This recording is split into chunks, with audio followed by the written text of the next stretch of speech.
Pemirsa, dua pemuda di Kabupaten Aceh Timur ditangkap polisi. Kedua pemuda tersebut diduga menyebarkan berita bohong atau hoaks tentang isu PKI melalui jejaring media sosial.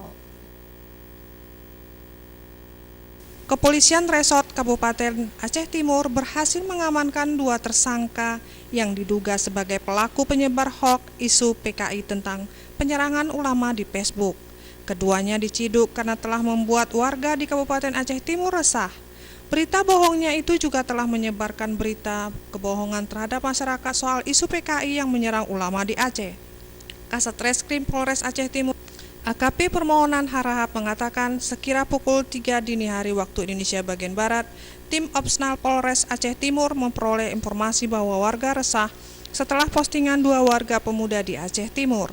Melalui akun Facebooknya yang menuliskan bagi seluruh masyarakat Aceh harap selalu waspada karena baru saja warga Gasih Sayang, Kecamatan Darul Aman menangkap orang yang diduga pura-pura gila.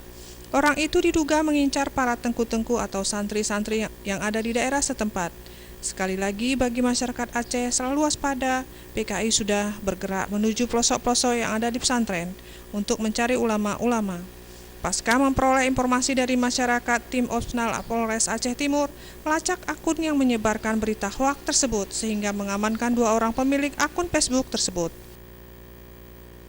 Jelaskan untuk penyebaran hoaks di wilayah hukum Aceh Timur yang mana adanya informasi bahwa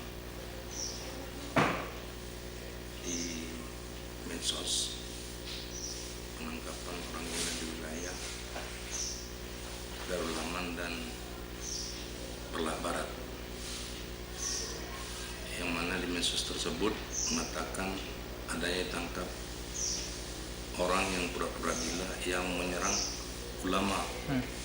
ulama dan santri, dan ini awal kebangkitan dari PKI. Saat ini kedua tersangka pemeriksaan lebih lanjut. Dari Aceh Timur, kontributor Aceh TV melaporkan.